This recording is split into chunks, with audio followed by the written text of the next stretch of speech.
জন্মদিনে এইভাবে সারপ্রাইজ পাবো আমি তো ভাবতেও পারিনি। শ্বশুর বাড়িতে এবার আমার প্রথম বার্থডে, আর প্রথম বার্থডেতে সবাই এত সুন্দর করে আমাকে সারপ্রাইজ দিল। আমার হাজবেন্ড আমার বার্থডে দিন বিকালবেলা বলছিল বাইরে একটু ঘুরতে যাব, তাই আমি নতুন একটা ড্রেস বের করছি, নতুন স্যান্ডেল, এগুলো আমার বার্থডে বলে কথা। তাই বিকালে সে বললো আমাকে বাইকে করে একটু ঘুরতে নিয়ে যাবে। প্রত্যেকবারই আমার বার্থডেটা সেলিব্রেট করা হয়, কোনোদিন যদিও সারপ্রাইজ পাইনি, তবে নিজেই নিজের বার্থডেটা সেলিব্রেট করি। প্রত্যেকবার সুন্দর সুন্দর ড্রেস নেওয়া হয় বার্থডের জন্য, বাট এইবার তেমন কিছুই করা হয়নি। এই ড্রেসটা বাড়িতেই ছিল, তাই সুন্দর এই ড্রেসটা পরে ফেললাম। জন্মদিনের দিন ঘুরতে যাব, তাই একটু সুন্দর করে সাজুগুজু করতেছি আর কি।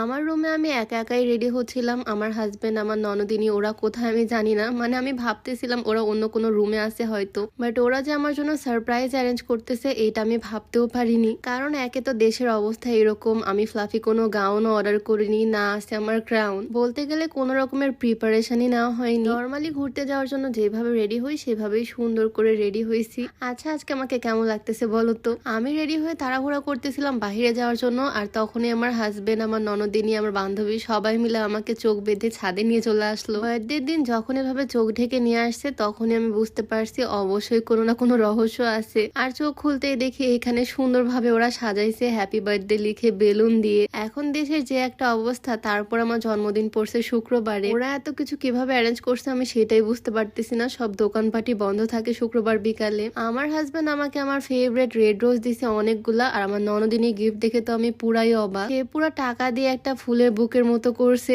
দুই ভাই বোনের গিফটই আমার কাছে অনেক পছন্দ হয়েছে। টাকার এই বুকেটা ও নিজে হাতে বানাইছে, কত কষ্ট করে বানাইছে সে আমার জন্য এইটা। আমার হাজবেন্ডের বার্থডেতে আমি ওকে যেভাবে সারপ্রাইজ দিয়েছিলাম কিছুটা সেই রকমই ট্রাই করছে ওরা। আমার বান্ধবীও আমার জন্য রেড রোজ আনছে। আমার যেহেতু গোলাপ ফুল অনেক পছন্দ, ওরা সবাই জানে। আমার পছন্দের চিপস, কেক সবকিছুই নিয়ে আসছে ওরা। আর আজকে যেহেতু আমার বার্থডে, তাই মাথার উপরে বার্থডে মুকুট লাগাই দিছে। ক্রাউন নাই তো কি হয়েছে, পেপারের ক্রাউনটাই না। কেকটা খুলতেই দেখি লাভ শেপের একটা কেক, সুন্দর করে লেখা হ্যাপি বার্থডে বিবি জান। কেক দেখে তো আমার মনটাই ভালো হয়ে গেল, বাট এই সময় শুক্রবারে কেক কিভাবে ম্যানেজ করছে আমি সেটাই ভাবতেছি। এই স্পার্কেল লাইট জ্বলার সাথে সাথে দেখো জাস্ট আমার রিয়াকশন, পুরাই ভয় পেয়ে গেছি একদম। যদিও একদম ছোট্ট একটা সেলিব্রেশন, ছাদে শুধু কাছের মানুষদের নিয়ে, তারপরও আমার ভীষণ খুশি লাগতেছে, কারণ এই বার্থডেতে আমি কোনো রকমের সেলিব্রেশন আশাই করিনি। ওরা যে আমার জন্য এত কিছু করছে এতে আমি ভীষণ খুশি। এইরকম ভাবে বার্থডে এর আগে কখনো সেলিব্রেট করিনি। সবসময় বাসা ড্রয়িং রুমে সাজানো হয় বা বাইরে কোনো রেস্টুরেন্টে সেলিব্রেট করা হয়, কিন্তু এই বার্থডেটা বলতে গেলে আমার লাইফের বেস্ট বার্থডে। আমার ননদিনী কষ্ট করে এই গিফটটা আমার জন্য বানাইছি, আর এই টাকাগুলো আমি খুলে খুলে ফেলতেছি। এই সবগুলো নোট আমি ভাঁজ করে করে আমার ব্যাংকের মধ্যে রাখবো।